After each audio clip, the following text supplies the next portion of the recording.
Welcome to the DFI second workshop in the series around diversity, equity, and inclusion. My name is Cherie Savage. I'm the Director of Community Organizing for HI, and I have the pleasure and honor of introducing our speakers today.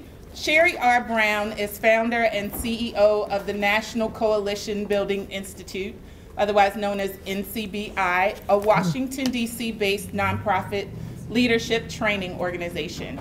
Ms. Brown has a master's in education in counseling and consulting psychology from Harvard University, and over the last 29 years, Ms. Brown has built NCBI into one of the leading diversity training and grassroots leadership organizations with chapters in over 50 cities worldwide. Her colleague today, Mr. Lawrence Larry Bell, is a senior trainer at NCBI International, a former chaplain and director of the Ministry of Racial Reconciliation at the Servant Leadership School in Washington, D.C. He has been a senior associate and trainer for the D.C. chapter and NCBI International for over 7 years and a senior leader of the African Heritage Caucus. His expertise includes prejudice reduction, conflict resolution, team building, peer counseling, and spiritual growth and development. For more than 10 years, Lawrence Bell and the DC NCBI chapter have been involved in an effort to help youth stop the hate and prevent violence by teaching skills in prejudice reduction and coalition building to high school students and other young people. Let's give them a warm welcome this morning. Thank you for being here with us. Again, I'm Cherie Brown with the National Coalition Building Institute, and it's great to be here with you on this warm spring morning. We'll just have to make it spring in our hearts today. So to transition you from the last session that you had, we are going to be doing a number of interactive activities this morning to do leadership skills work around building organizations that welcome diversity, equity, and inclusion. And so throughout the morning, we'll be doing work in pairs, and whenever it's time to come back, you'll hear Larry or I say, welcome back. And that's a moment to come back from whatever wonderful conversation that you're having. So the National Coalition Building Institute is a leadership organization. We do work in schools, on college campuses. We do trust building between police and community. And at the very end, we have some materials about our organization as well. And so just before we launch into the session, we each want to say something personal about ourselves and why we do this work. And the National Coalition Building Institute, NCBI, is now 34 years old, but I've been doing this work, I think, since I was born. And when people ask me why I began to do this work, I never know quite how to start with the when I started. When I was 6, I used to have a little push button, pushing buttons and flying through the air to help people. But the memory I often share is I grew up in Cleveland Heights, Ohio, in the Midwest. Someone else? You're from Pittsburgh. And Cleveland Heights was largely an Orthodox Jewish community, and when redlining started, and I have vivid memories of my family having discussions at the table that we are not leaving. And so Cleveland Heights became a lot of Orthodox Jewish families. There were like 10 synagogues at my corner, and African American families as they moved in. And a particular memory that I often share, I was 10, and I was active in a Jewish youth group, and it was in the late 50s, and I was really shy. I didn't talk very much in the group. And they were having a discussion about extending the period of time to hunt down Nazi war criminals. And I remember listening to the discussion, and as a 10-year-old, I kept thinking, well, if we hate, doesn't it poison us? So I timidly put up my hand and said I thought we should forgive the German people. My best friend, her father had been in Auschwitz and had numbers on his arm. And after I said that, she never talked to me. And it was my first experience of saying what was in my heart and wanting to reach out and build bridges in all the places that people say you can't go there. And I certainly afterwards have come to understand the need for justice in addition to compassion and forgiveness. But there was something in that young Jewish girl that wanted to reach out and build bridges. And I've done work with Catholics and Protestants in Northern Ireland, with Israelis and Palestinians, in Israel and the West Bank. But there was something in that girl that led me to want to launch this organization. So the bridge building skills, the leadership skills that we are going to be doing this morning are part of building the organizations that we all deeply want, that help us build, and I want to say authentic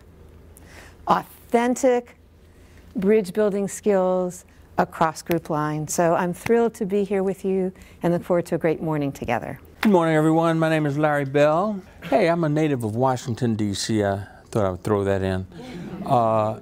And somewhat familiar with Baltimore. I've done a lot of work here and have friends here and everything. And it's good to be with you this morning. It's good to be doing this work. I love it. I think there was a typo in my bio that talked about for 7 years, but I've been with NCBI for about 23 years. And leading the DC chapter and then working with Cherie around the world doing this work. And this whole notion of leadership, we've been doing a lot of stuff around that. And I look back on my life and look at the opportunities that I've had to lead, some opportunities that I embraced, and went to wholeheartedly, and others that I shunned and kind of shirked, because I didn't want to be the person in charge or leading. And what I've learned is that the thing that both of those opportunities had in common was it wasn't about what I was doing, but it was about who I was being, who I was, and where I found myself. And so thinking about leadership, I just want to pass this on, and why we are so dedicated to this idea of identity playing a big role in where we see ourselves as leaders and where we see ourselves as being able to be effective at leading and all that, to understand that it's not so much what we do, but who we be and where you are at the time. So that having a notion of the identities that I carry, which is like moving through, I saw this picture, a graphic in a cartoon where the kid is moving through different phases of whatever, there's water here, then there's heat here, and there's all this kind of many different rooms, and each step that he takes and each phase that he goes through, things change. So I kind of see myself in, moving through the world, that I'm moving through those, different environments, and, some are wet and some are dry, but whatever, it's different, and I'm different in each place, it seems, or where I stand is different. I remain the same, but who I am there can be different. So anyway, we'll take a look at that. I like to play with things like that, and just to know that having the capacity to just stand in the gap sometimes is really what it takes, without mumbling so much as a word. So let's take a look at that. Glad to be here. Let's have some fun with this today, all right? So we are going to launch this session by inviting you to turn to a person seated next to you. And let me ask you this. How many of you currently think about yourself as a leader? How many of you do not? Does anyone? How many of you, when you were children, thought about yourself as leaders? And how many of you did not? So what I'm going to invite you to do is turn to the person next to you and think of one word that describes you as a leader. So one word that describes you, a positive attribute about yourself that describes you as a leader. So turn to the person next to you to share your one word. So just because we want to use most of our time to really teach some skills, so I'm going to invite people to, let's just one at a time, just call them out. What were some of the words you said? What's the word that describes you as a leader? Positivity. Positivity, okay, what else? Patient. Patient. Inclusive. Passionate. Inclusive. Inclusive. Balanced. Balanced. listener. Good listener? Put a hyphenate. What else? Mentoring. Mentoring. Spunky. Spunky. Strategic. Strategic. Willing. Willing. Servant leader. Anybody else? I got one I'm just eager to say. Sage. Sage. My new word. Mine is chutzpahdik, which is courageous. Anybody else? Okay, so we are going to move into the first activity skill set. Now we've been talking, well I've been talking a lot about the being and all that, so we're going to have some fun with identity this morning. Now look, one of the things about this leadership in diversity or kind of work in a multicultural world or just working in a room where there's different folks, that sometimes just being able to notice the difference, just to be able to talk about it, to talk about the differences, you know, just to be able to name your race or your ethnicity or your religion or whatever identity that you carry, just being able to say that can sometimes take a lot of courage, or it's like taking a risk, because when they find out who I am, are they still going to like me, or are they going to want me, or they're going to kick me out, or whatever they're going to do. So let's have some fun with that. I'm going to call out some, Cherie and I are both going to call out some situations, identities, and cultures, and adventures and persuasions and all that kind of stuff. And if you identify with the category that we call, we want you to stand up. And if you're not standing, we want you to applaud and cheer and root wildly for the ones that are standing. You know, we don't have any problem a lot of times rooting wildly for our, you know, favorite team or our favorite this or favorite that, you know, hey. But in this setting, we used to do it for our colleagues. So the exercise is called up downs, and you will be standing up and sitting down a lot, and that's why we call it that. So I'm going to ask you to kind of clear. Throw up your hand if standing and sitting a lot is hard. So I asked you to clear the area in front of you, and so that in case you stand and excited about the category and end up jumping up, which happens a lot, you won't trip over anything. If you've ever stepped on a pencil and it rolled on you, then you know what I mean, you know, the ankles. So you ready for this? Yeah. Okay. I'm going to ask those of you born first in your family, would you stand up and we'll cheer you on, the firstborn. All right. And how about the babies of the family, the youngest? Would you stand up and we'll cheer you on? How about somewhere in the middle? All right. Okay. Anybody an only child? Would you stand up and we will cheer you on? Hey. All right. How about twins? Any twins in the house? Twins? Hey. All right. Other forms of multiple birth, like triplets or anything like that? All right, anyone who wasn't born into your family but chosen by adoption or foster care, would you stand and we'll cheer you on? All right. How about those who come from a family where there are 4 or more brothers and sisters? Would you stand and we would cheer you on? 4 or more. Okay, all right. How about 5 or more brothers and sisters? Would you remain standing? 5 or more? Remain standing for 6 or more. How about 7 or more? Rachel, you last standing, how many? How many in your family? 7. 7, all right, you take the prize. All right, did I leave anybody out? You know, in this world today, there's a question that is just a normal and natural question that's rooted in curiosity about who we are, and sometimes it's a question that can really have a lot of energy with it because of the world we live in today and how we feel about difference. And that question is, where are you from? And how we ask it, you know, can just, I mean, you can ask it in an innocent way, and sometimes it really can generate terror in people who are being asked that question. So we want to be mindful of that. So we're going to ask you where you're from, and we hope that if you have some anxiety around it, that you'll stand up and proudly claim that part of the country you're from. So I'm going to ask those of you born outside of the U.S., would you stand up and we will cheer you on? Yay! Okay, remain standing because I'd like to know where. Nicaragua. Nicaragua? All right. South Africa. South Africa. All right. How about folks born and raised in Hawaii or Alaska? Just to cover those places. What about the West Coast? Would you stand and we'll cheer you on, West Coasters? How about people from the Southwest, including Texas? Would you stand and we'll cheer you on? Oh boy, how about the the Big Sky country, the Rocky Mountain areas all around there? Midwest, would you stand and we'll cheer you on? Midwest, yay! How about the South? Would you stand and we'll cheer you on? Anybody? All right. New England, would you stand and we'll cheer you on? New England. All right. Sometimes New York is considered in that too, but lots of times New York is just New York. So I'll say, New York, would you stand with you? All right.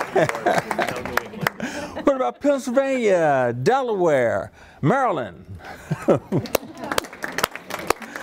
Oh, maybe I should have left Maryland too, also its own since we're in Baltimore.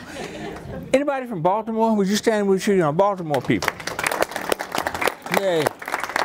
What about Washington, D.C.? Would you stand with you on? Yay! All right. Virginia. Did I leave anybody out? Jersey. Jersey, you know, yay! How about that? All right. I'm so glad. I usually say Pennsylvania, Delaware, New Jersey, and kind of got away from it. Let's work with race and ethnicity. Let's take a look at that. And here again, you get to stand up as many times as it's appropriate because we're asking about your background or your heritage, okay? So is there anyone here who has English ancestry? Would you stand up and we would cheer you on? English. All right. What about Irish ancestry? Yay! What about French? German. Yay. How about Scottish heritage? Would you stand and we would cheer you on? How about Hispanic, Latino, Latina? Would you stand and we would cheer you on? Okay. How about Asian heritage? Would you stand and we would cheer you on? Yay. What about Eastern European heritage? Would you stand and we would cheer you on? Wow. I was just hazarding a guess on that one. How about folks of African heritage, African American, African Cuban, black folks? Would you stand and we would cheer you on? All right. All right. Just to say that, make a note, we know that not only black folks come from Africa as a result of what's happened through history, but when we're thinking about it today, we're taking a look at black folks and heritage there, and not meaning to leave anybody else. So thanks for all this. Now, did I leave anybody out? I don't know if you included Middle Eastern. No, I didn't, and thank you. And the moment that I said that, I remembered. Middle Eastern heritage, would you stand up and we would cheer you on? All right. Yeah. And anyone else? And just let me say, I'm so glad that sometimes I ask the question, did I leave anybody out? Nobody says anything. And sometimes I say, did I leave anybody out? And somebody will. And for a moment there, it's almost embarrassing. It was almost, you know, funny because it means that, oh, shucks, I missed something. But I want you to know, in this whole notion of leadership, you just don't have to know it all, you know. And the more comfortable I am with kind of, you know, making a mistake or not knowing it all and getting some help is so important. Some guys said that they had identified a one-word test to determine whether a person was on the road to leadership or not. And I'm just keep it short. Lots of times we'll do a guessing game with this, and it takes a long time for people to finally get to the one word is we.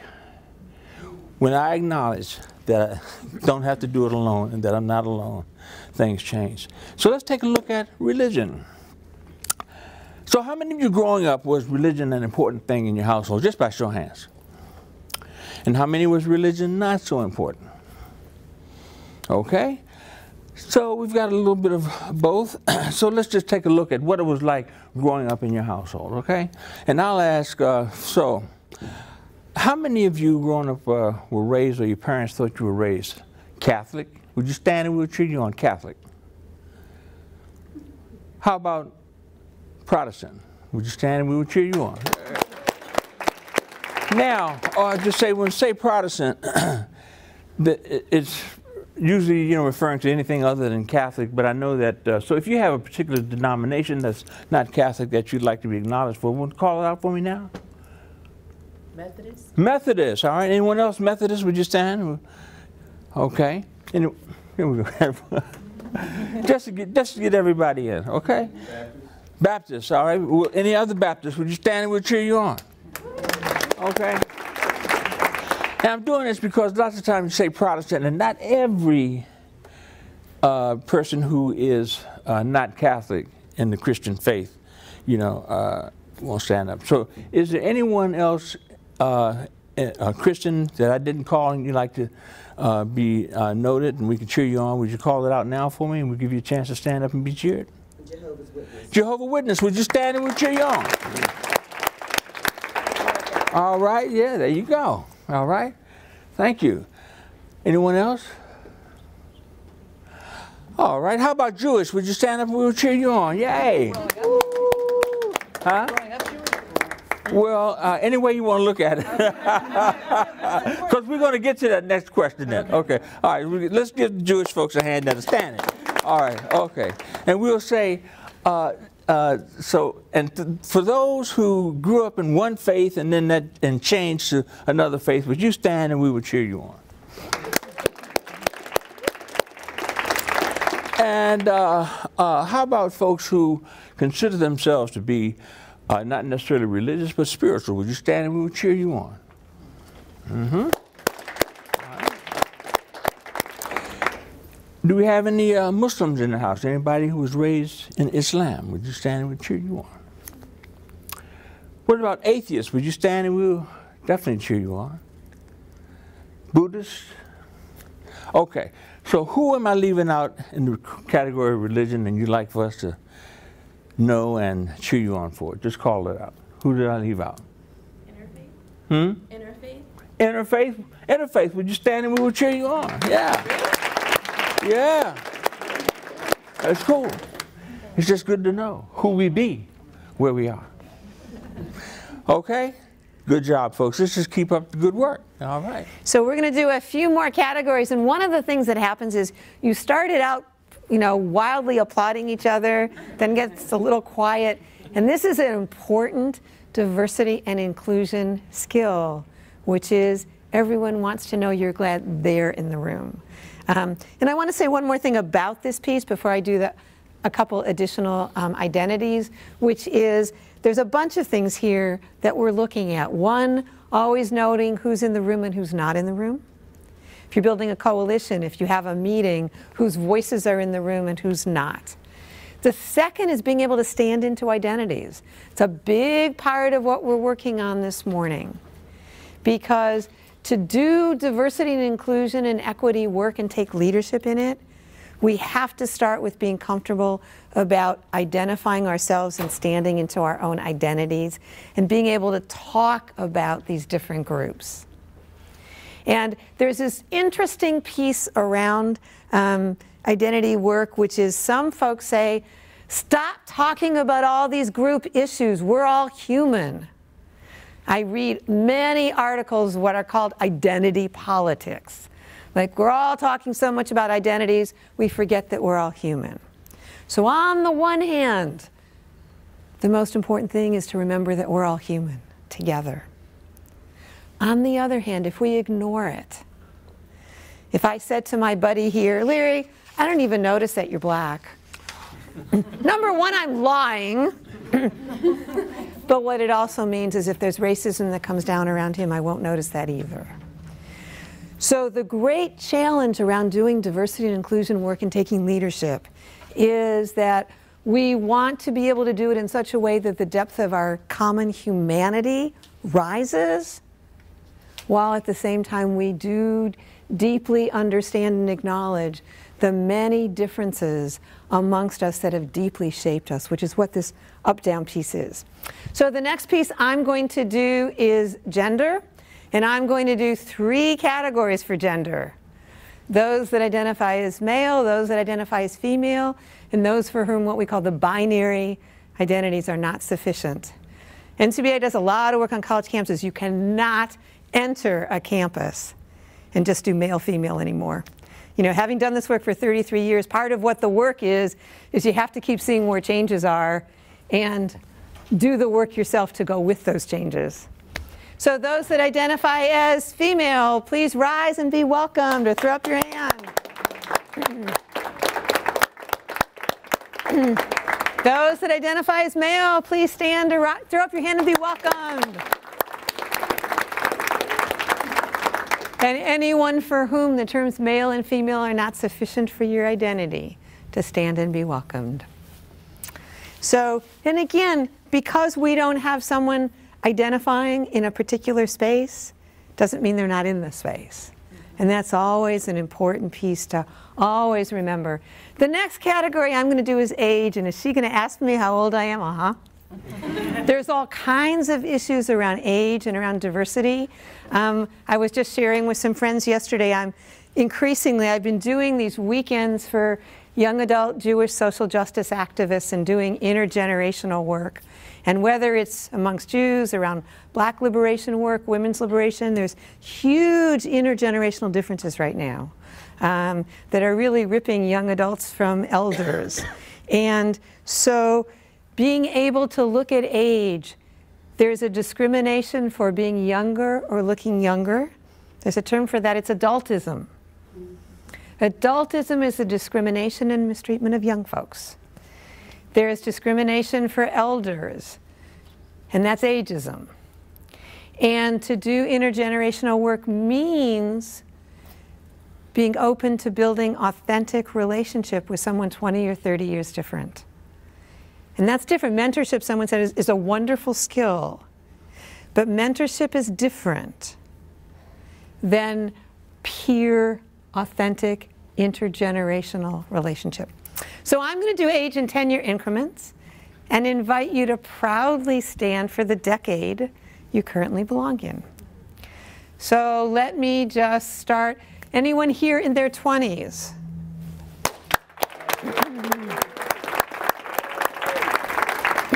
In your 30s?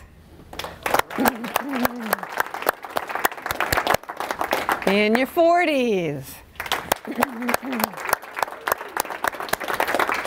In your 50s? In your 60s? In your 70s? Yay!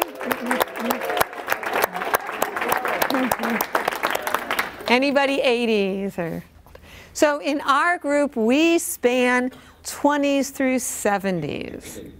And again, I like to say that in terms of diversity and inclusion, any group identity that you break through a barrier opens you to breaking through barriers on other issues. And to decide to build an authentic peer relationship with someone outside of family who's 20 or 30 years different is a key way of taking leadership around diversity and inclusion work. The next identity group I'm going to do is economic class background. And because NCBI, I've done work all over the world, there are differences in how people approach this. In England, for example, I can ask a group, how many of you were raised working class, middle class? In England, they use the term ruling class. And people do not look confused. They just stand. In the US, it's like, well, I don't know, and what year of my life, and how much money, and there's this assumption that, you know, we're not going to talk about all this economic class differences. And there'll sometimes be moments, I remember when Hurricane Katrina happened, for example, for about 5 seconds, because people were watching all the news and who could get out and who couldn't, and the race of who could get out and who couldn't, that the economic issues connected with race were out there for about 1 second, and then it closes up again. And I often like to say that we will share the most intimate details of our sex life before we'll tell someone how much money we have. It's supposed to be private, and yet it deeply shapes us. If you have a difficult relationship with someone, I always like to say chances are there's a hidden class difference in that relationship, that there's usually class issues banging out that never get talked about, understood, or acknowledged in the impact. And in terms of taking leadership, understanding the role of class differences with the folks that you're working with and leading and connecting to is really important. So I'm going to do 4 categories, and I apologize, this is not exactly accurate around class, but it's the best we've been able to figure out to do. So the 4 categories are raised poor, raised with less than enough financial resource in your home growing up, raised with enough financial resource, and raised with more than enough. Not how much love you had, not what it felt like as a child, but what you now know, and in relation to most of the people around you, because there's wide disparities worldwide. So those that would identify and say you were raised poor, please stand and be welcomed.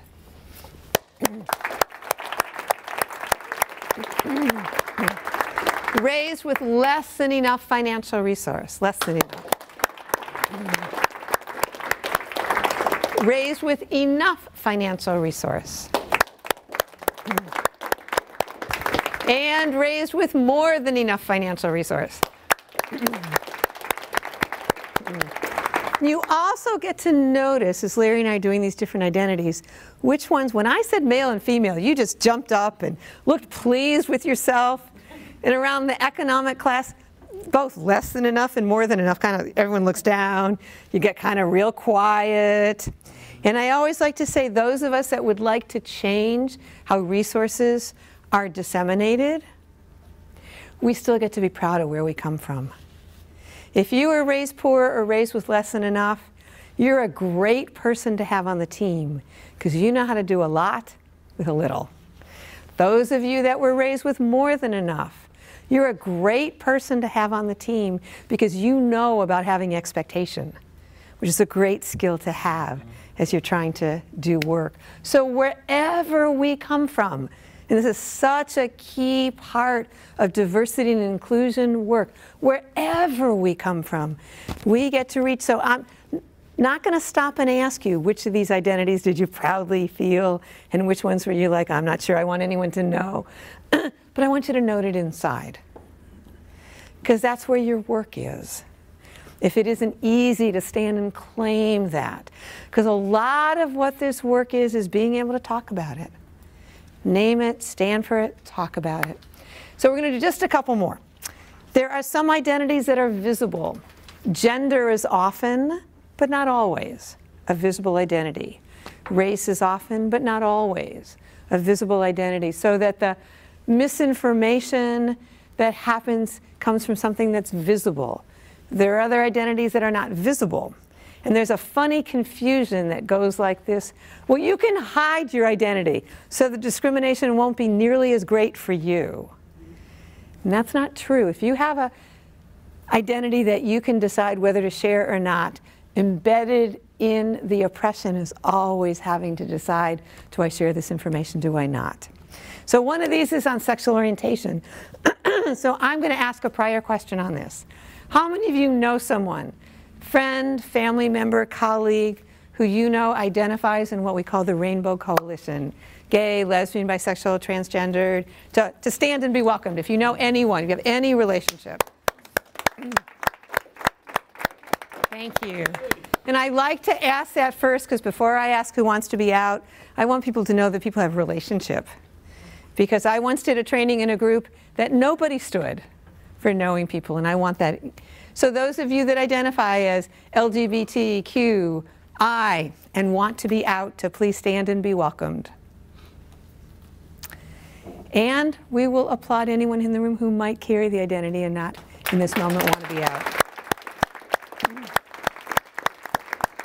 And again, all of this is important to know as we're moving forward around this work. in terms of who's in the room, who's not in the room, what identities people share, in terms of being able to access and do this work. The next one is if you have either a visible or invisible physical disability or physical challenge. Visible ones include using a cane, being in a wheelchair. Invisible ones include chronic illness. I have chronic lung disease, for example, so that's not visible. So if you have either a visible or invisible disability or chronic illness, to stand, throw up your hand, to be acknowledged in some way. And if you want to tell us what yours is, put up your hand if you want to share it. Diabetes. Thank you. Tumor, my eye. Thank you. Macular degeneration in one eye and Crohn's disease. Thank you. Thank you. New owner, user of hearing aids.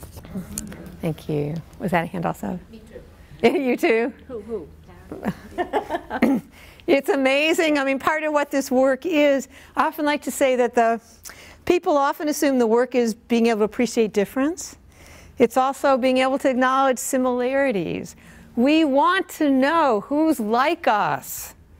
There's nothing wrong with wanting people like us, to connect, to share something in common.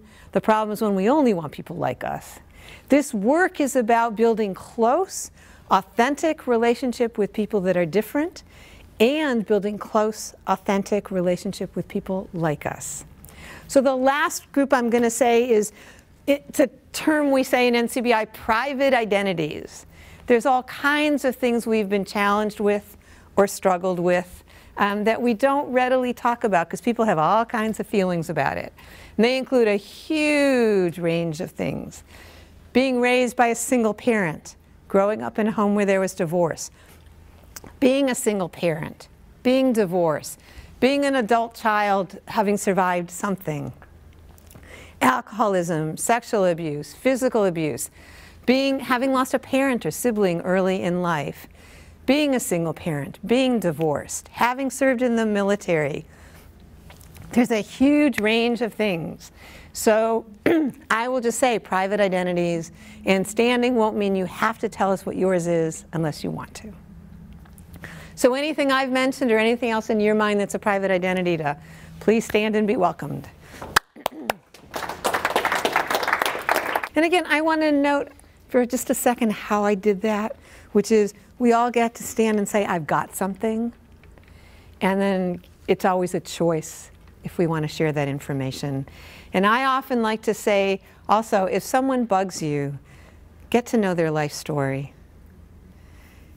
And if that all happened to you and you still get up in the morning, you still try. I mean, we are all heroes and heroines up against what's happened to us. So every single one of us. So for the last applause, it's for every one of us who's a hero or a heroine up against our life's challenges. So Larry and I threw out a bunch of groups, but I bet there's other things you'd love to know about each other that we didn't ask. And this is a key diversity skill. I often say my husband is really great at this. We'll be in a large group setting with people we don't know, and I'll get a little shy. And he'll start going up to people, and he'll ask them all these questions about themselves. And folks start coming over to me and saying, your husband, he's amazing. And I realize I think he is, but they know nothing about him. Because he hasn't specifically shared anything, but what he did is he asked them questions. And there's big cultural differences about this. How many of you come from families where you were taught it's really important to ask people lots of questions? How many of you come from, that's your family background, that's your heritage, is to ask people lots of questions? And how many of you come from backgrounds where you're taught it's rude and you're not supposed to ask people lots of questions? And we have a range of, and then if you get two people, one person who's learned to ask a lot of nosy questions and someone else who's learned that it's rude, you're going to have an interesting piece.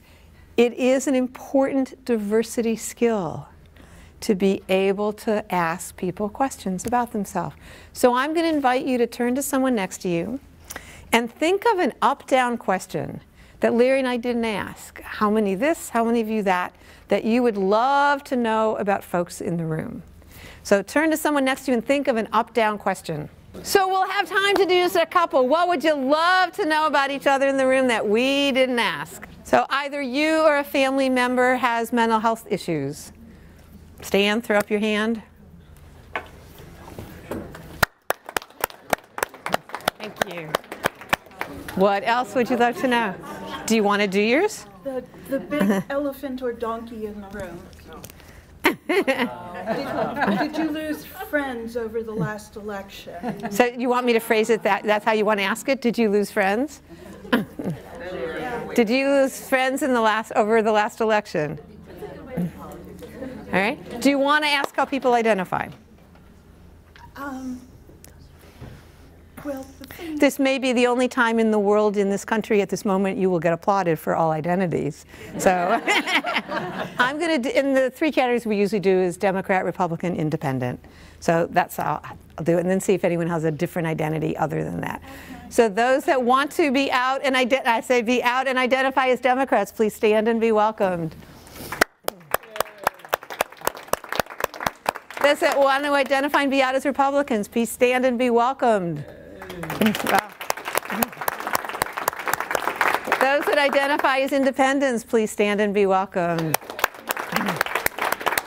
And is there any other political affiliation other than those that anyone wanted? Okay. Any non-physical disabilities? Did you have a particular, because I'm not sure people know what you mean. Right, I mean, like, what are you thinking developmental disabilities. Developmental, cognitive.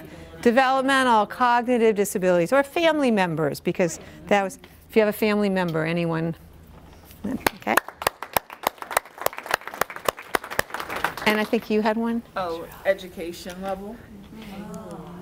And I want to do a particular little, this is a diversity, equity, and inclusion little piece around it. Usually when people are asking that, we mean what degrees people have. And I encourage people to say degrees. The reason is you can be highly educated and not have finished high school. It's a class issue. That we associate being educated with degrees. And it's fair enough to want to know what degrees people have. That's a fair question. But I encourage, because language is really important around diversity and inclusion work. And as you do this work, you keep learning new language that helps be inclusive. So in terms of degrees, those for whom high school was the last degree.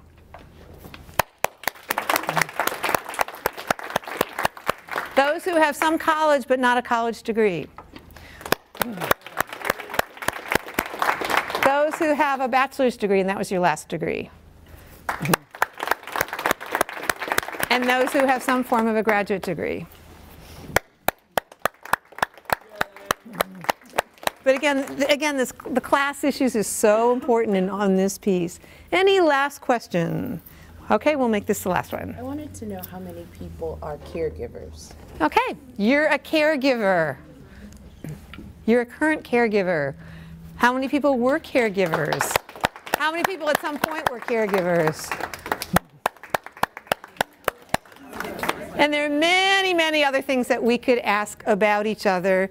But again, the leadership practice of being able to notice who's in the room, equally notice who's not in the room, to be able to want to talk about different identities, and also to be conscious about these and the impact, because we're next going to move to an activity to look at what some of the impact is of the different identities on our leadership, because that's core. And just before we move to that, I want to introduce a practice for the rest of our work this morning and for leadership around diversity overall, which is the skill of being eager to take risks and make mistakes. How many of you remember getting good grades on tests when you made a whole lot of mistakes? That didn't usually happen. So we learn very early you're supposed to get it right. And as Larry said to us just a little earlier, there's no way to do diversity and inclusion work without making a mistake. How many of you have said something, done something around someone from another identity, and you realized, oops, that was a mistake? Or they let you know that was a mistake. So practicing leadership around diversity and inclusion means we need to be willing to take risks and make mistakes. So we're going to practice this for a second. Everybody open your arms wide. And I want you to turn to the person next to you, and here's your phrase. I love taking risks. I love making mistakes. I love taking risks. I love making mistakes. How many of you believed it? So there's a second part to this. It's the reason we don't like taking risks and making mistakes. It's what happens to us. I can't believe you asked me that stupid question. That's not the way I say my name. We just get, or a hostile look. And we quickly learn, okay, I better not mess with that person. So there's a second practice. The first practice is being willing to take risks, make mistakes. The second practice is welcoming each other. So if someone makes a mistake, you get to correct it, but in a generous, compassionate way, and not hitting the person over the head. So open your arms again, and this time, I welcome you to take a risk or make a mistake about me. I welcome you to take a risk or make a mistake about me. Indeed.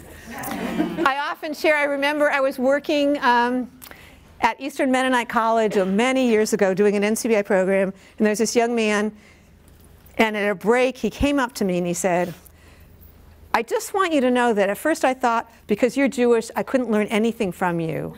And then I decided you're just like Jesus, so it's okay. And the person who brought me in, who was Mennonite, she was looking horrified, like, oh my God, I can't believe he said this to this Jewish woman, and it was horrible and totally anti-Semitic, and she was looking just horrified. And so in the afternoon, just because he said it, so I just came in and sang, Jesus loves me, yes I know. And it was like, I was playing with it and saying, you're not a horrible person. I got it. You said something. It was unaware, but we're okay. And that practice of being able to have the space to correct people with kindness and generosity, but for us also to be willing to take risks and make mistakes.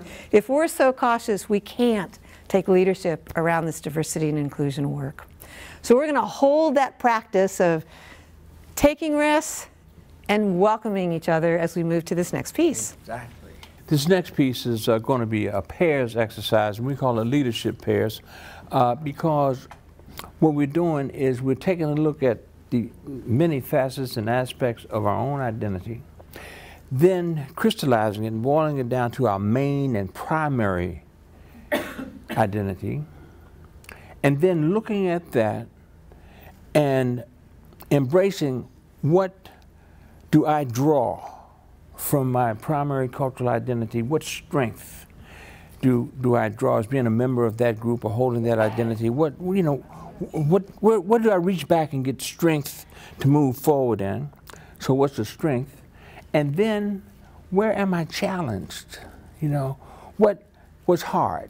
You know, where do I struggle as a result of the oppression that I may experience as a member in that group?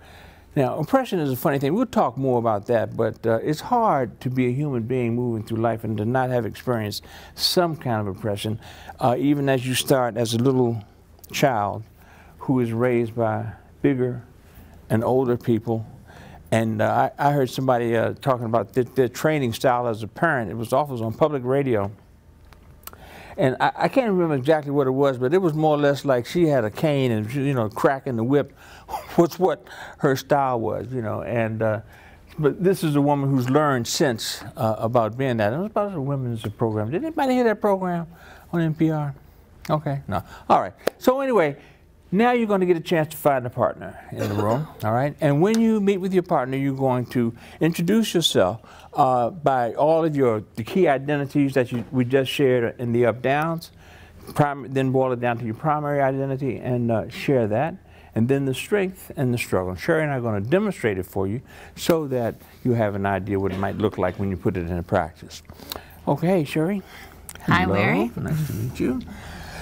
Well, my name is Larry Bell, and let's see, my identity groups are this. I was first born, I was raised Catholic, and then quickly moved into some kind of form of spirituality and not so religious. I was raised poor, and I experienced neglect and cruelty at the hands of my stepfather. Went to school and then found some other things to do, and then went back to school and what have you. I've been mostly, one important thing is this hidden identity. That's why I'm struggling around, and that is that I've been living in recovery, 12-step recovery for the last 26 years.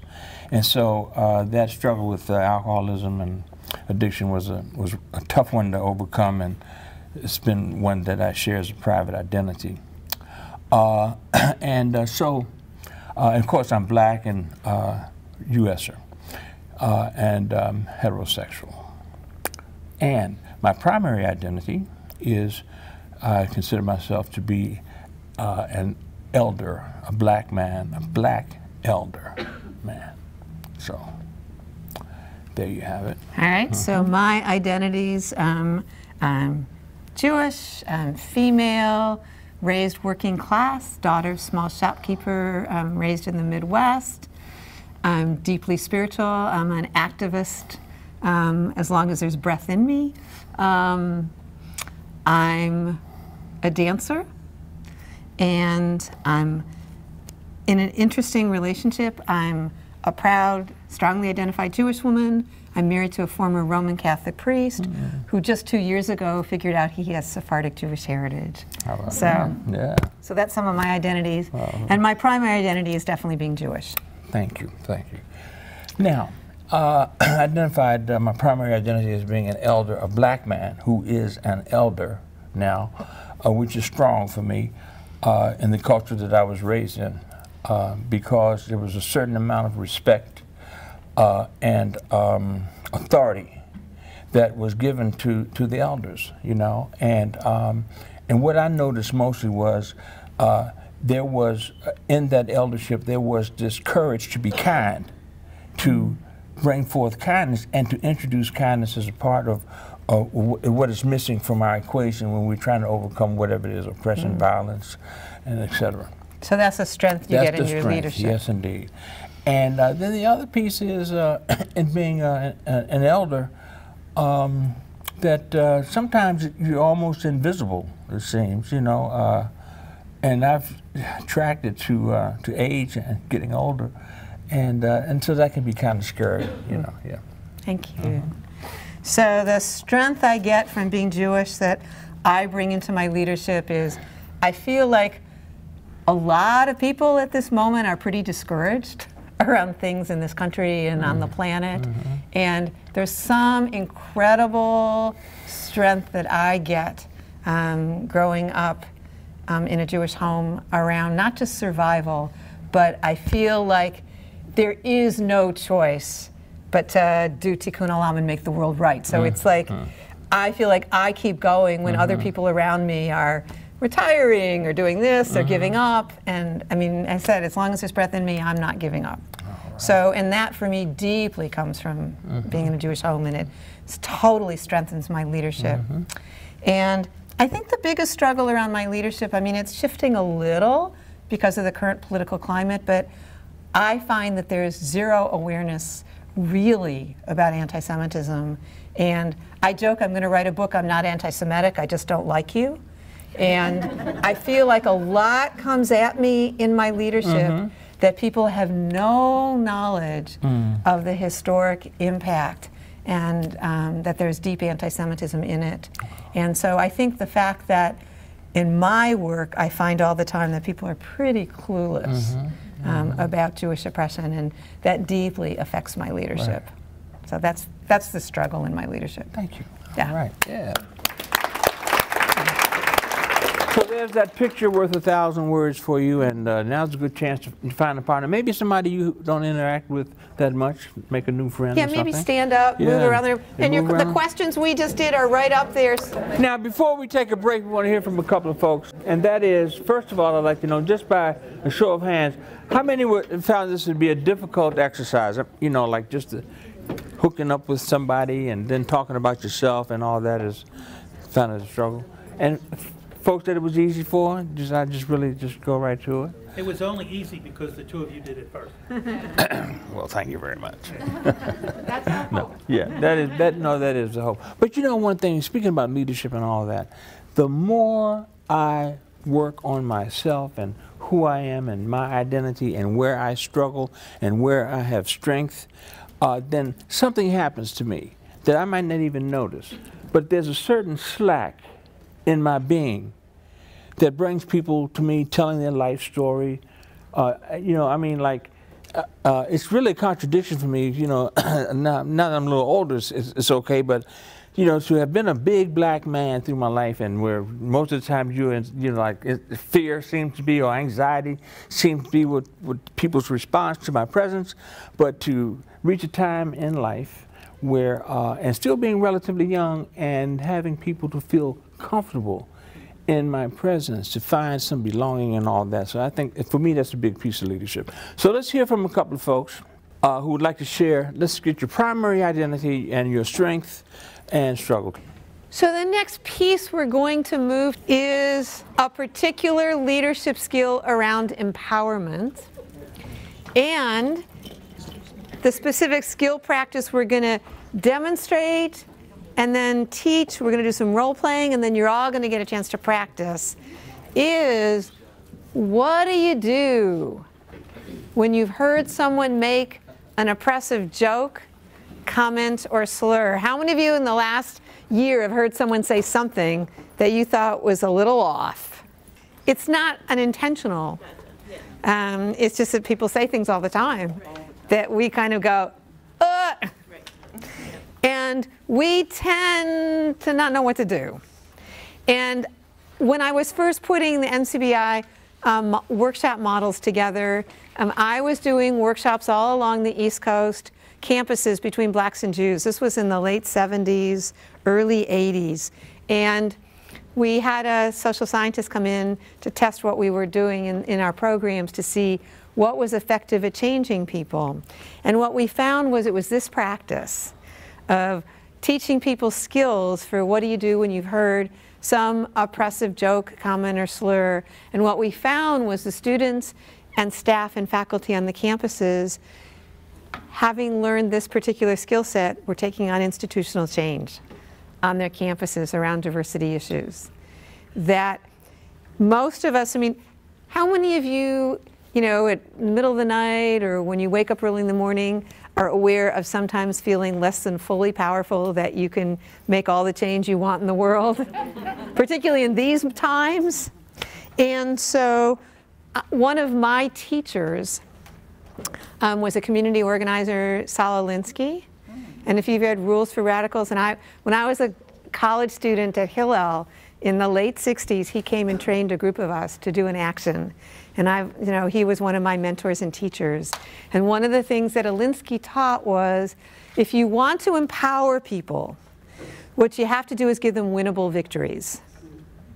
And so when I was first putting the NCBI models together, and I was thinking, what's a winnable victory around oppression that feels so enormous? And so the skill set and the practice that we started experimenting with was teaching skills of what do you do when someone makes an oppressive joke, comment, or slur. And what we found through our research afterwards was people that were feeling effective. You know, if you can change one person, you can change 10. If you can change 10, you can change hundreds. It's the same skills. And so that Alinsky principle of having winnable victories. So this was a leadership skill that was a winnable victory. So Larry and I are first going to demonstrate the skill, Then we're going to invite you to generate some examples of oppressive jokes, comments, or slurs that you've heard recently that you would love to practice using this skill. We'll do role-playing and do a couple demonstrations up front, and then we're going to do a practice where everyone will get a chance to practice the skill set. So Larry's going to make an oppressive comment 3 times. The first 2 times, we're going to demonstrate what's not effective, because I think that helps to see, oh, right, that's not very effective. Then on the 3rd time, we're going to demonstrate the skill we want to teach. And we will try to talk loudly so you can hear us. Yes. Cherie, those people are taking over the neighborhood. Hey, Larry, oh my have you noticed? Someone said it was snowing out there. Could you believe it? It's spring, but there's Cherie, snow. come on it's now, really come cold. on. That Were really you does cold not this matter morning? at all. So what was my basic strategy? Ignore. I didn't hear you. How many of us have done that strategy? I didn't hear you. We close our ears. We walk away. So that's the first strategy. That's not a, did I change anything for Larry? No. So ignoring him, changing the subject, didn't shift anything. Here's the second, by the way, we call this the bug.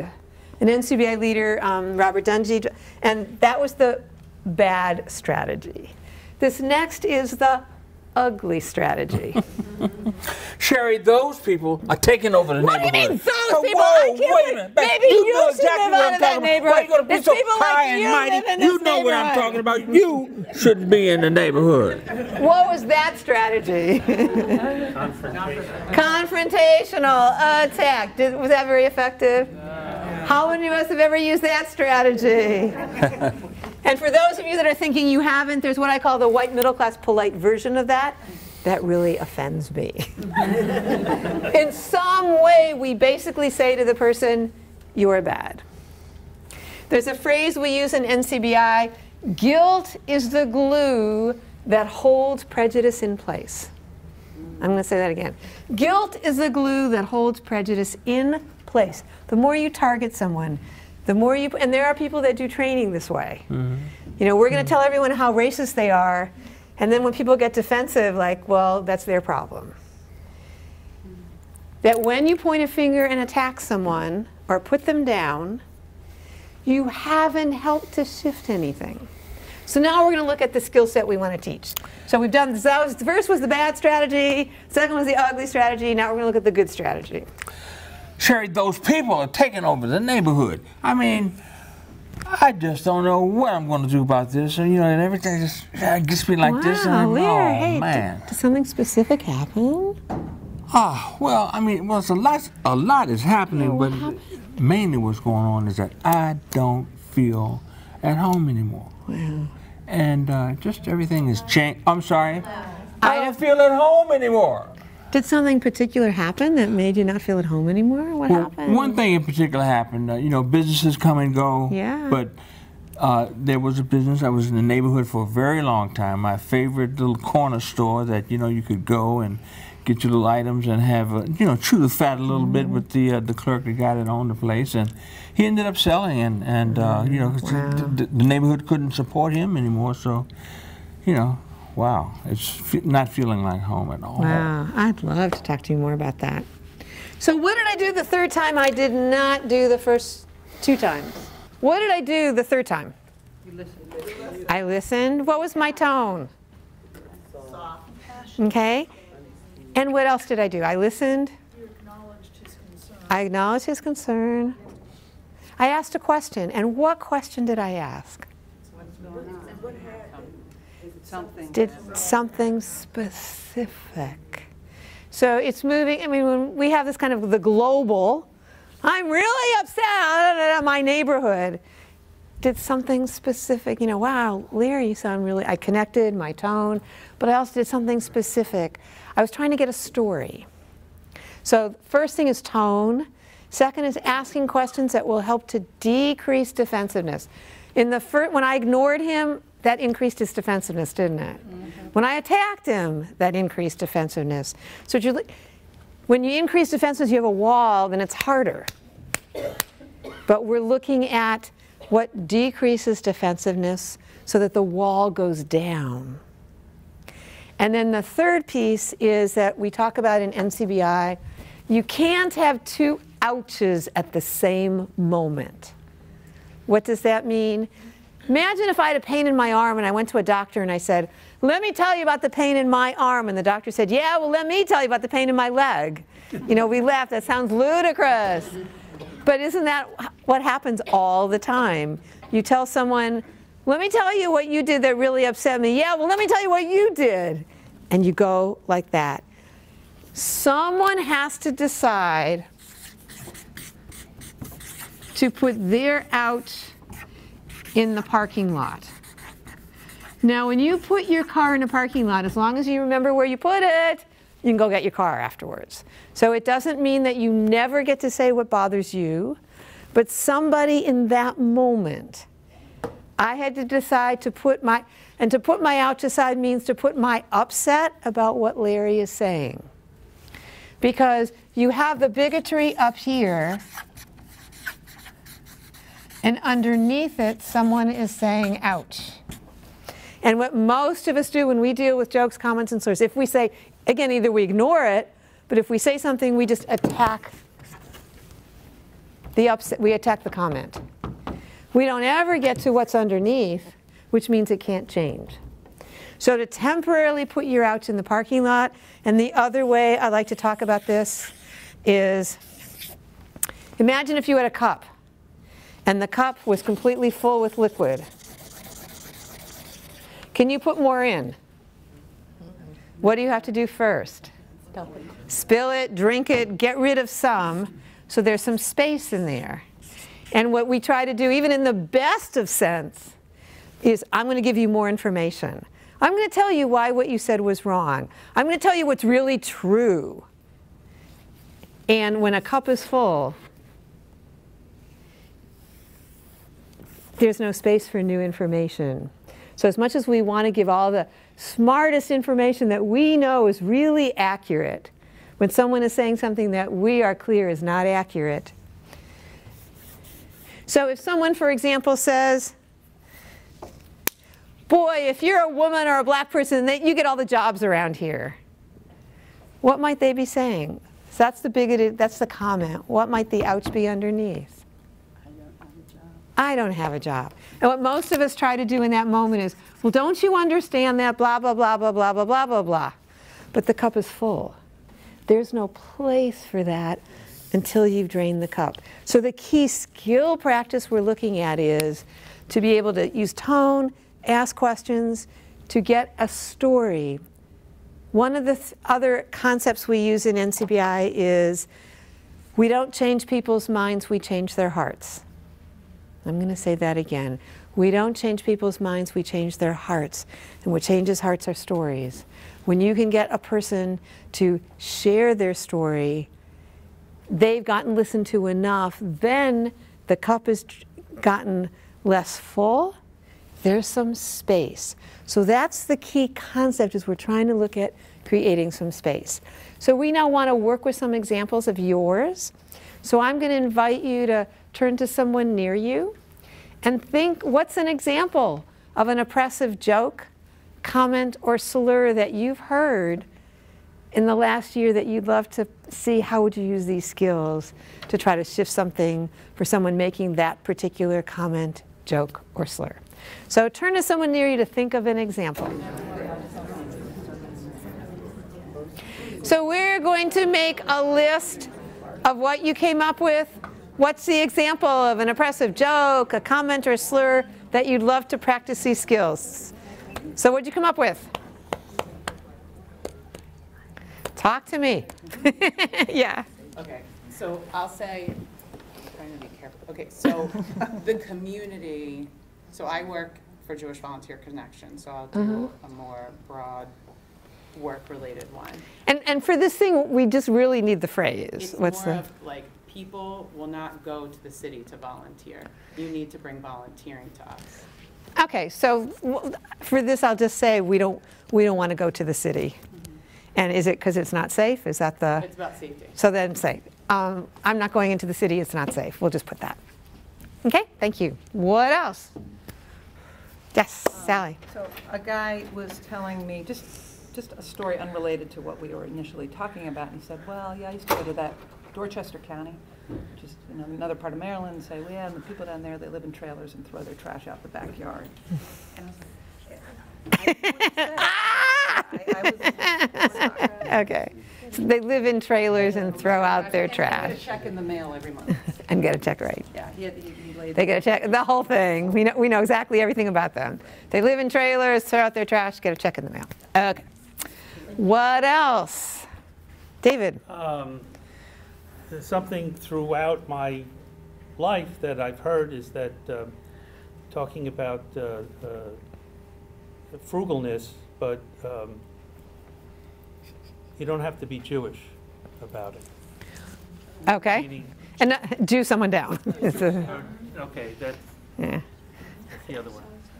Jew someone down, or you don't have to be Jewish. Okay. But basically, frugal equals Jew. Okay. What else? Yes. Saying the wrong thing at the wrong time. But someone else saying? You saying something to someone else at the wrong time. Ah. Now that would be a useful thing for this piece. What we're looking at is dealing with comments other people make. That's okay. That's okay. I think that those people comment regardless of. What identity? Okay, of those people. And Bacha? He's big, fat, stupid slob. Big Well, tell us fat. how you really feel about it. He's a big, fat, stupid slob. That was, okay. Any others? All right, so just turn to someone next to you to say hello. Oh, you got another one? Yeah. The mommy track. Rachel.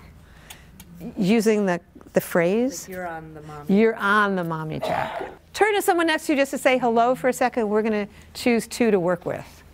The first piece we're going to look at is when we hear oppressive, unaware jokes, comments, and slurs, we have feelings about it.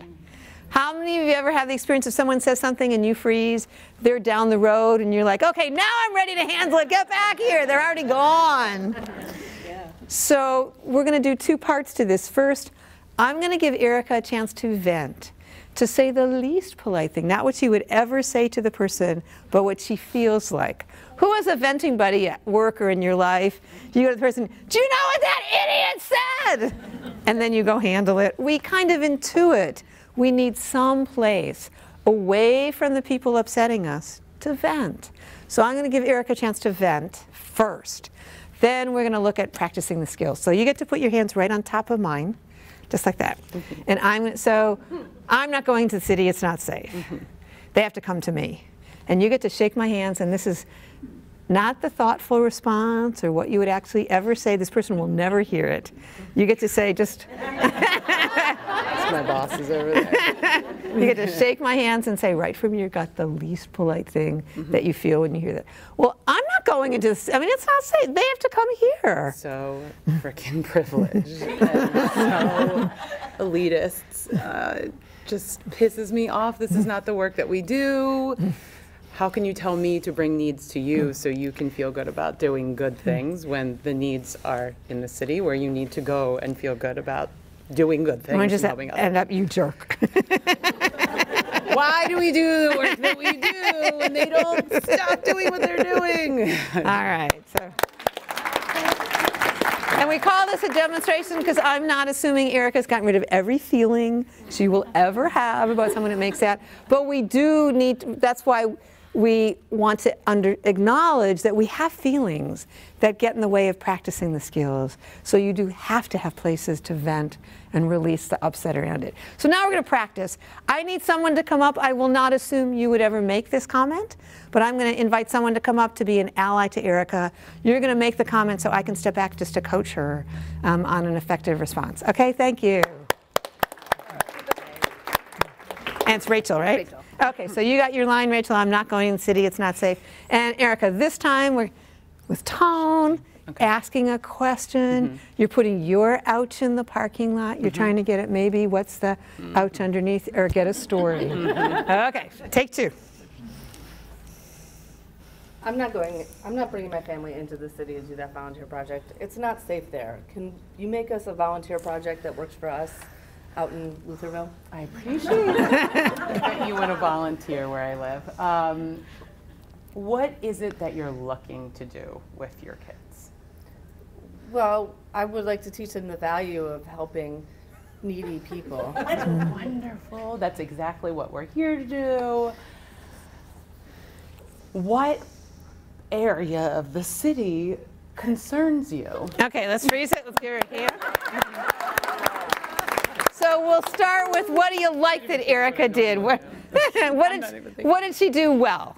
What did Erica do well? Yeah. Well, she appealed firstly. I like the fact that I would have got into the city issue first.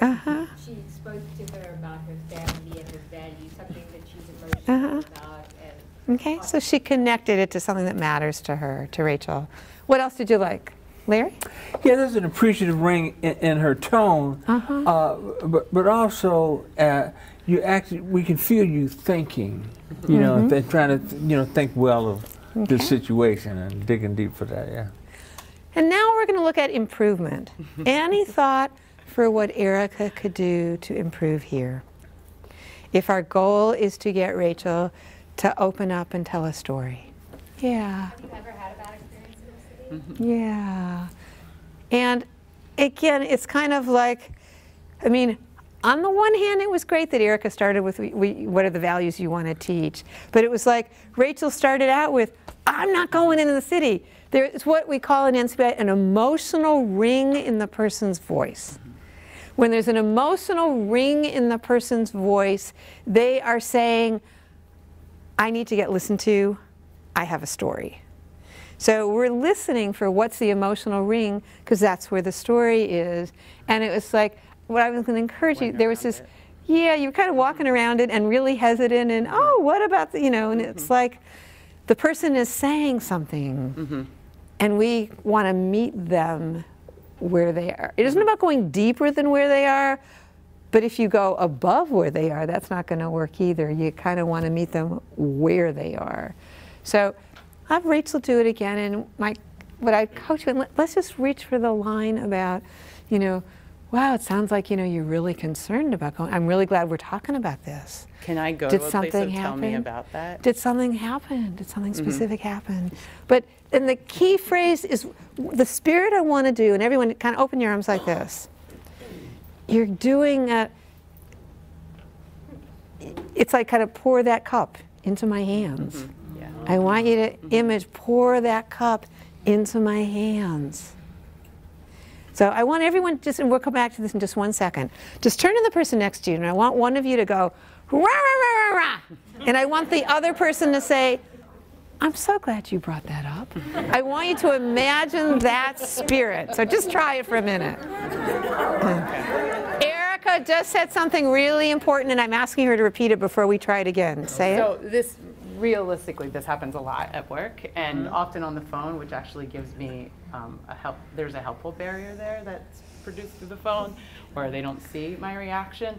I often struggle. I find myself, not every time, but often I find myself thinking I should just find out what it is that they have a problem with. But I want you to say the phrase. To go there. I don't want to go and to listen to I don't them want, tell me. that's what Erica said to me. I Because don't want to hear I it. know what's going to happen, but I know I And this is the most, which is why we do the venting piece first.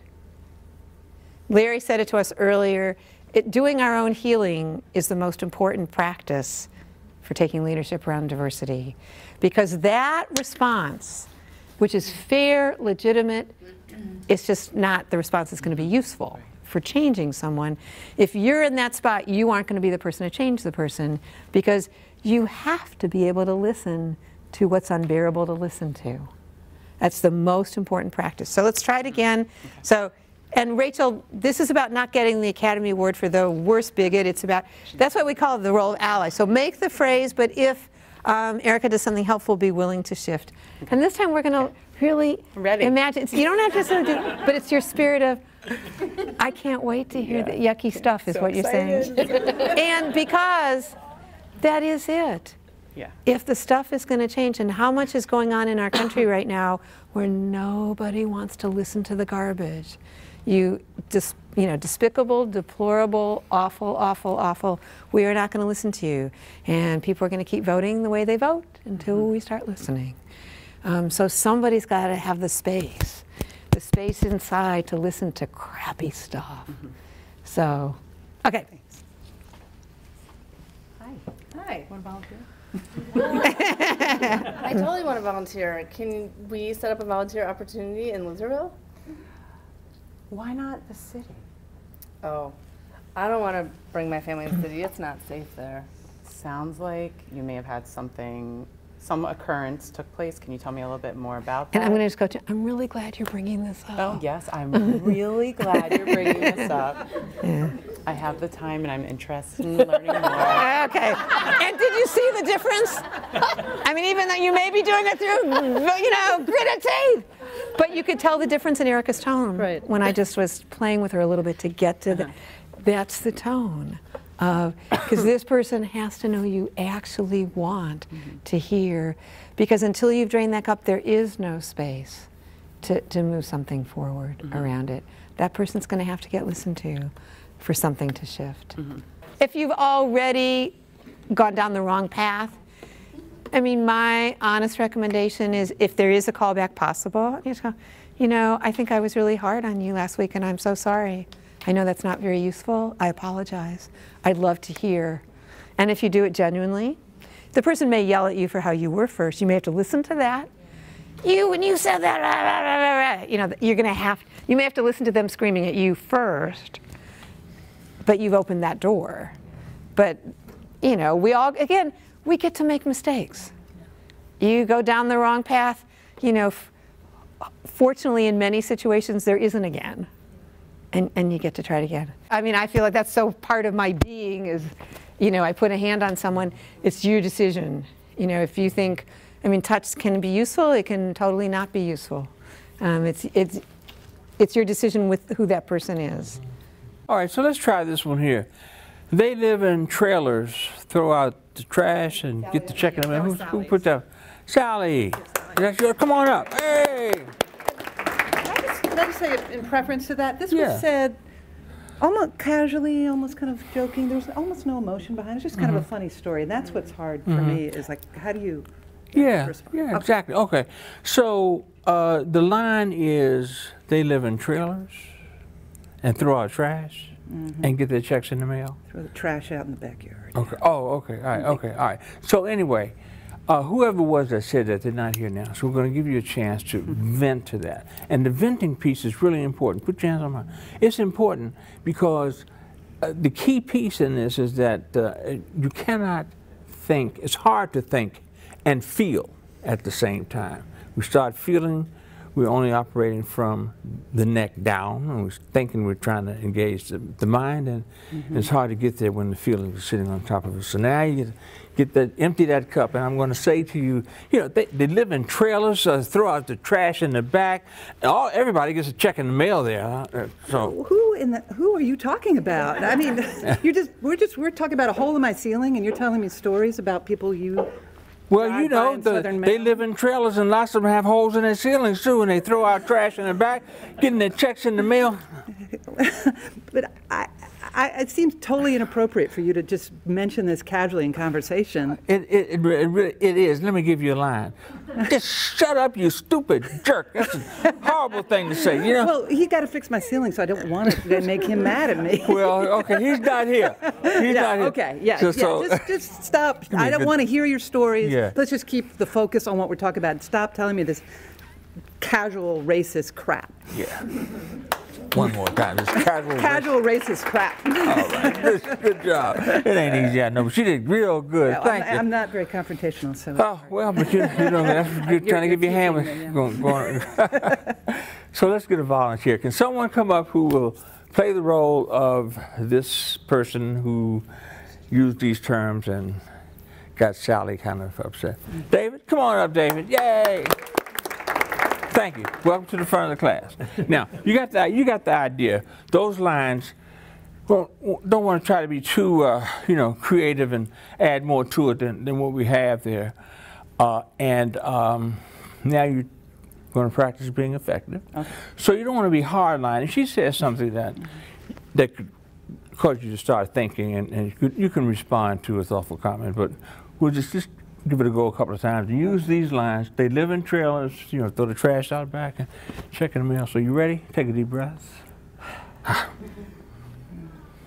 So I'm hunting in Dorchester County, and I just see those people that live in trailers. They throw their trash out in the back, and once a month they still get a check in the mail.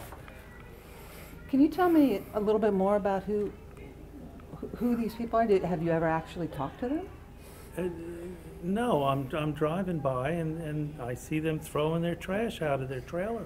And does that upset you? Well, it does. I mean, they shouldn't be throwing the trash out. Okay, what's that? Good job. You're doing a good job. Just stop it right there. Give me a hand.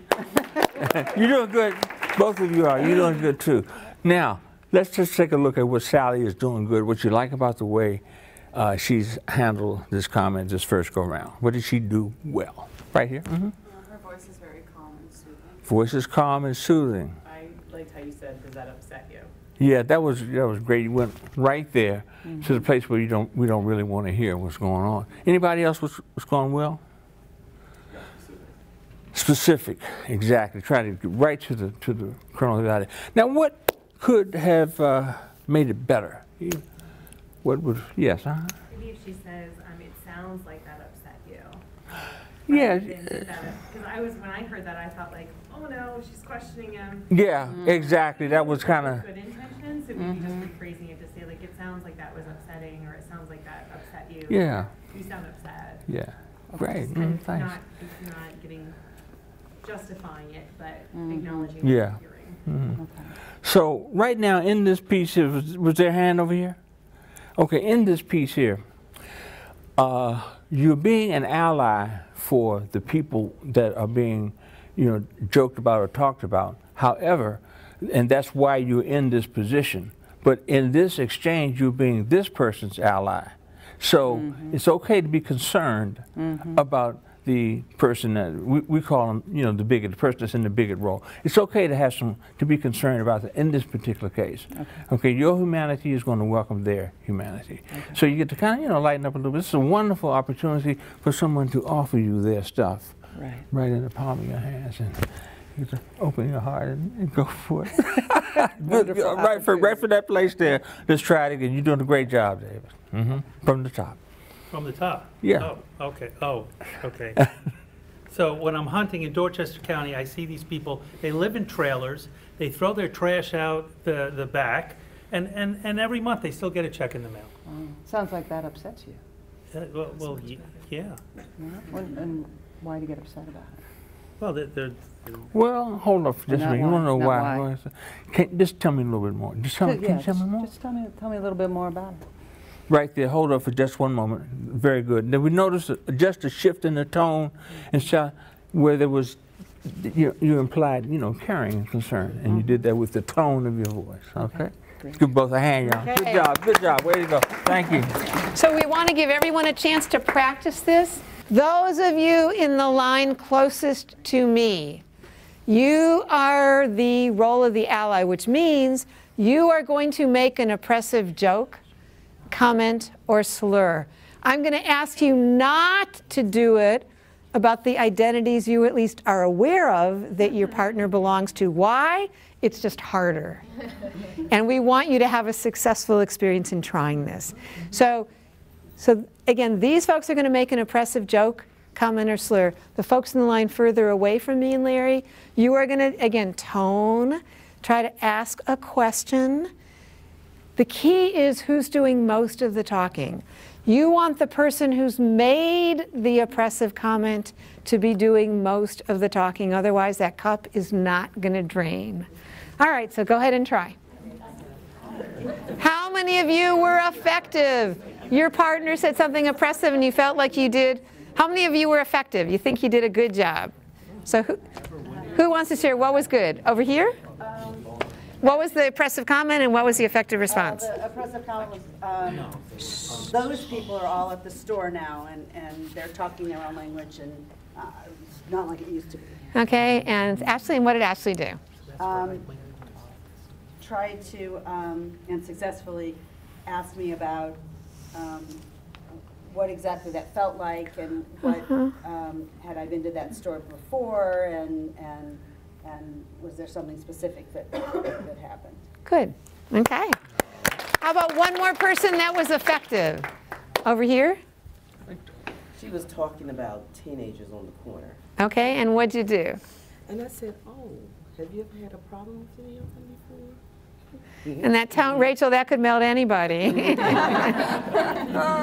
And again, tone, I used to have a colleague who said that her father could say no and she liked it more than when her mother said yes. I mean, tone is everything in doing this. And again, which is why we teach the venting piece first, because if you're really upset, if your cup is full from what the person is saying, you aren't going to be able to do it in a way that gets the release that's needed.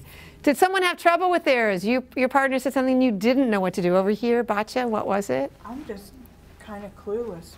Okay, so what? Sarah and I both. Sarah, what was your? Oh, but no, you said the Batya. What did you say? Yeah, I said something about all the gas stations being owned by. I don't even remember what thing I said. Indians or something. Yeah, Indians, and Okay. they just talk their, whatever stuff. Okay, and what'd you do? So I asked her if she had a specific situation, and she Uh-huh. really didn't have a specific Okay. situation. And I asked her if she was frustrated. I mean, asked if she was frustrated. It's like, well, she eventually kind of got there, but I think, it's hard to, like when someone might say something that's off the cuff and they're not ready to. There might not be something that's really deep there. It might just be, they were just saying inappropriate things. And let me just say, I use the word ouch in the broadest sense. If you have misinformation that is an ouch, it doesn't mean you're necessarily walking around with some big hurt underneath. You might, but it can be you just read a lot of, fake news. You read some really misinformation out there. And so you can also say to someone something like, it's so hard to know what's even true in what we read so much in the newspaper. What have you noticed? Again, to put an interesting little spin on it and then get it back to them talking. The key is them talking, even if the talking is, what have you read? Sounds like you're concerned about this, And if they don't have a specific story, you could say, well, gee, it's hard to know what's true out there sometimes these days, isn't it? What's that been like for you? And shift it there to get them talking that way. So we're going to reverse roles, so switch roles and go the other way. So who did something that time? Who did something that time that was effective? Who did something that time that was effective? Over here? Okay, Adrienne, what was the comment? Oh, you made the comment, Laura. What was your comment? I just said that there were a lot of young people coming into my organization who were taking the jobs from those who were for a long time, more experienced. But we were being overlooked because we have our family commitments. And Adrienne, what did you do that was effective? I asked her what was happening at work and how long she had been there and for how long this had been happening. I acknowledged how she was feeling and also added that it also sounded like she was feeling burdened by her family responsibilities as well. Okay, good, good, well done. Who had trouble this time? Anybody have trouble over here? Okay, what was the? Oh, the comment was, why did you just say it's easier? It was a riff on the going into the city because it's not safe. And so when I went there, those people were staring out their windows and I could tell. So those people. Okay. And so what'd you do? True story. What I wanted to say is, you're crazy. So that's the venting part, right? Kids, or their grandchildren, or whatever, And how can you see them? And how are you driving and looking at people looking at you out the window? So, a couple things, want to say a couple things about this. One is we are practicing, but we don't want in any way to model, oh, this is a 2-second intervention. If the prejudices took a lifetime to get instilled, they're not going to be undone in 2 seconds. That's on the one hand. I will say I have seen miraculous shifts in people. Listening is a revolutionary tool. It really does. And the key way to think about this is you want to change your goal and objective from I want to change the person to I want to open a dialogue. So it's what your objective is in that moment changes from I want to open a door. And when a door is open, and if you got food poisoning, what has to happen? And it's not always pretty. And how much has to get thrown up depends on how much got internalized. Again, I have seen miraculous things happen much faster than I even thought. But if something took a lifetime to get laid in, it will take a longer time than a 1-minute interaction. But because you didn't attack the person or put them down, you opened a door. And if there is a relationship, it may take several. It may take a year of listening to someone for something to shift. But the skill is still the same. And the practice of listening. And it's not easy, which is why we demonstrate the piece about venting, because and why I want you not to at least practice it on something that's your own group, because it's harder when it's about you to be able to use the skill. The skills work. They take practice from us, and it also means that we have to be prepared to listen to some yucky stuff for a shift to really happen. We teach whole days with this practice. It's always a toss-up in a short session like this to decide how, but there's another set of skills we want to teach. So let me ask, how many of you have meetings that you go to during your work week? How many of you facilitate meetings? How many of you attend meetings? How many of you have meetings where it's a group of people that meets regularly? So we want to introduce a set of practices for meetings that include everyone's voice. There's 4 practices that we are going to introduce. We're going to do a quick demonstration of each one, give you a chance to practice it in a pair, and then we'll go on to the next one. So the first is a practice to do and this is particularly for groups that you meet with regularly. Who has phone call meetings? In NCBI, there is not a phone call, like our board is all over the country. There is not a phone call, an activity with 2 or more people that we don't do this on. Every phone call and every meeting in our organization, and we teach others to do it. And it's called New and Good. It means that, because when people come to a meeting, their minds are on the 300 things they're not getting done because they're sitting in the meeting. They're on what happened at home or what's about to happen at home that evening. They're on all kinds of things, which means their attention is in 20 other directions. And you need them present. You also need a team of people that care about each other. And so if you have, particularly for regular meetings, we recommend that you do this at the beginning of every meeting. And if it's 5 or 6 people, you do it in a circle, have each person share. If it's a much larger group, you do it as we're going to do it with all of you in pairs.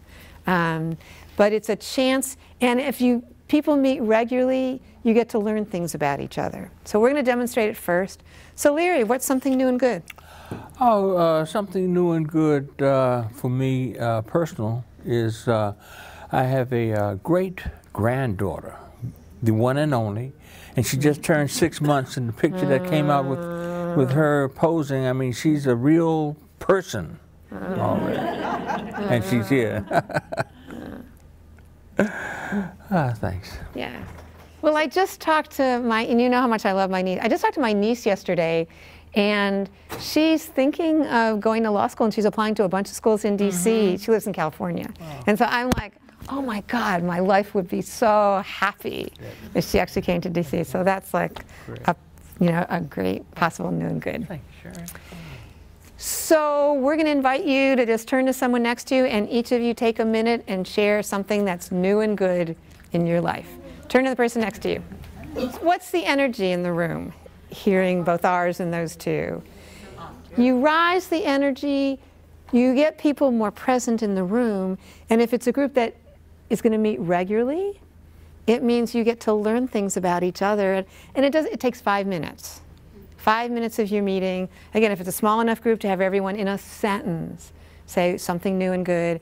And if people get used to doing it, they will come to your meeting rather than only thinking about the 500 things they're upset with. They're going to come to your meeting thinking, what am I going to share that's new and good? And there's a dean of a university that came to NCBI training and learned these skills, and he went back to his university and his staff, and he said he would do it each week, and sometimes they would groan, oh, we're going to do that new and good. And then one day he was, overwhelmed with something going on, and he forgot to have people do new and goods. And they were like, aren't we going to do new and good? So even though they joked about it, they really, really missed it. And I said, it's a very important practice that gets people connected. It's team building. You can learn things about each other's life and relationship, and it takes just a few minutes of your meeting at the beginning and gets everyone together in the meeting. So that's the practice for a beginning of a meeting. It's at the beginning, because again, the key thing is you're getting people's attention to your meeting and away from what all the other upsets that people carry into the meeting, and we're all in this together. You simply say what's new and good, and it's up to them to choose. If they're going to choose a personal at home, they're going to choose something that happened at work. And if in introducing you want to say, and it's fine, you can share something at home or at work. It's whatever is for you is new and good that you want people to know. Right, and one of the things about this too is that it is an opportunity for folks to empty out. Because the first thing that you have to do, but the first thing that happens to your brain is that you begin all of the new and bad stuff comes up. And you have to tunnel your way through all of that to get to that kernel of goodness that is true about your life and what's going on. And it raises you above the stuff that holds you down. A definition of oppression, real quick, I'll say, is that I really like. We think about institutionalized racism and social justice and all that, and doing work to dismantle it and that kind of a thing. But it begins with being weighed down with bad feelings about yourself. Webster's third definition of oppression. And I think that getting us above that helps us to engage our minds. I just wanted to, we're actually not going to practice this piece, which is, you notice that Larry and I have sent you into pairs a lot. And we want to just kind of put a leadership skill about that practice. That if you have, how many of you have challenging conversations sometimes at meetings, or difficult things, or hard things to talk about that bring up a lot of concern? If you want everyone's voice, number one, and if you want everyone engaged and doing their best thinking, that we often do a lot at meetings that in a group, that you're better off sending people first into pairs.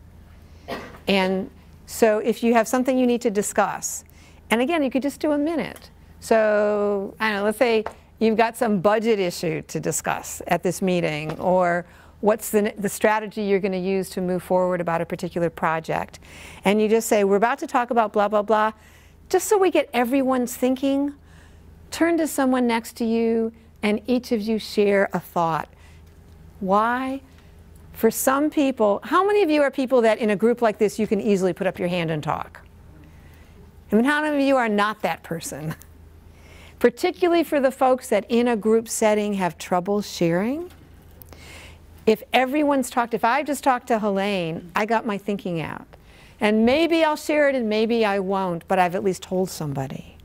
So it helps when you're having, so at least once or twice in a meeting, if it's a difficult conversation, or if you're having a conversation and a lot of people aren't participating, say, let's just, so everyone will participate, let's just turn to someone next to you to take a minute to share your thought. Because it's a lot easier for most people to share their thought to one person.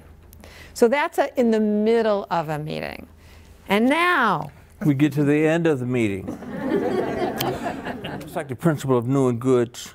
You get to kind of rise above what have been the challenges, perhaps, in the meeting, and to think about what's been good. And that can be referenced in terms of a highlight. So having folks to share what, what's been a highlight in the meeting as you go around is one way to kind of have people to part on a good note. So we're going to work on that. And do you have a highlight that you want to share? Sure. So a highlight from this morning. Yeah, I think I particularly liked when people were doing the lines in the back of the room, and folks were really, really engaged, and all the hands were up. And it's always like when people want to do more than you even have time for, because it means people are really engaged. And I just felt like there was an incredible desire to really get and understand and practice that skill. So that was a highlight for me. Cool. Well, I had a highlight too, and the highlight was the mention of having a North Star to guide. We were hearing about strengths in leadership, and Rachel, shared about that. And I had to go up to her afterwards and get more information about that, because it was very powerful and uplifting for me. So thanks a lot for that. So once again, you get to go into pairs with one another. Find a new partner this time, okay? And you don't have to take a whole lot of time doing it. Find somebody close and share what's been the highlight from this morning's training, this morning's workshop. What's been the highlight for you? Let's hear from a couple of folks. And what was your highlight? You shared a highlight with your partner from the Institute, from what we're doing here in this training. Yes, okay, Sharon. The image of allowing someone to empty the cup. Is incredibly empowering, because that takes, and to make it a conversation as opposed to, who put that idea in your head, and let's get rid of it because it's really getting in the way of everything. And, that makes me right, and all of that other stuff that gets in the way of me being able to actually listen and see the other person. So thank you. Thank you. Thanks for sharing. Someone else? Highlight that you shared. Yes, Andrea. The highlight for me was the activity at the beginning where we were standing up and we fit into certain groups. The reason I like that is because, first of all, you can see how people are different from you in both obvious and non-seen ways, but also on things that people may feel alone on in certain categories. You can now see, well, oh, I'm not alone in having a disability or being a single parent or whatever it should be. Absolutely. And knowing that even in such a big group of people, that there is at least one person who will have something in common. Right. Thank you. Right.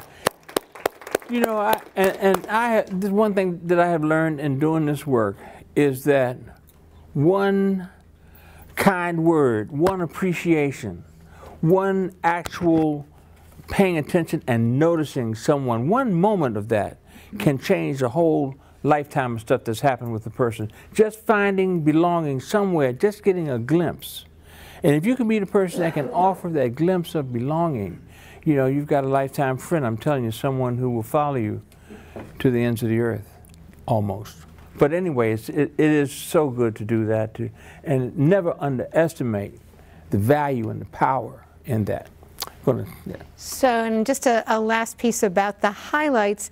One of the reasons we do it is folks tend to, how many of you have led a meeting or been at a meeting and I call it even helpful suggestions, and the person comes up to you afterwards and, well, that was really great, but, and all the things that went wrong at the meeting and all the things that you did wrong, and after a while you wonder why you're sunk on the floor.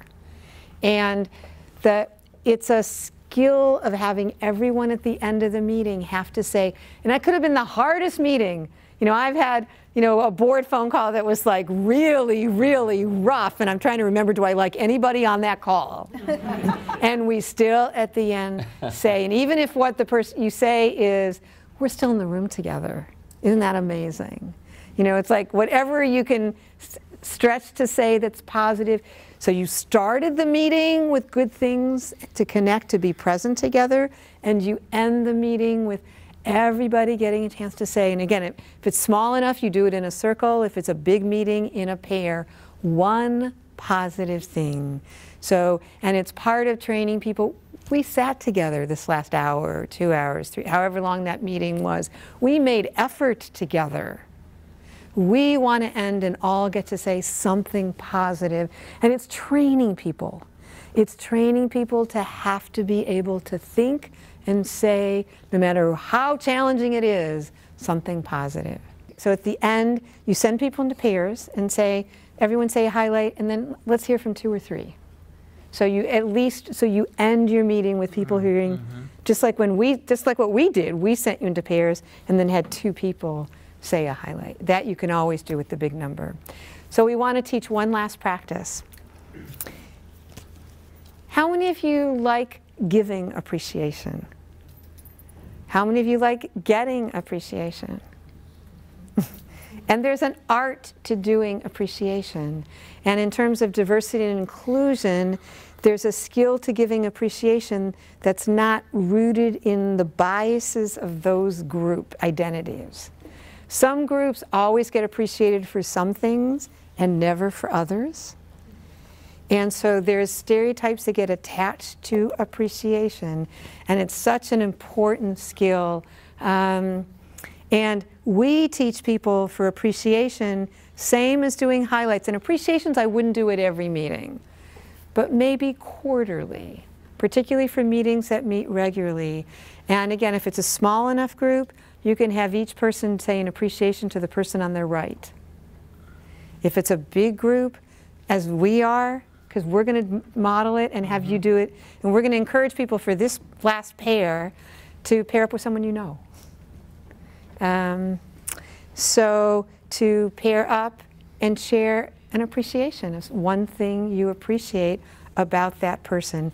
But first we're going to say something about the art of appreciation. So Larry, what do you tend to get appreciated for that's pretty stereotypic for you, that you don't often, you know, humor, feel eager about? Being, you know, funny.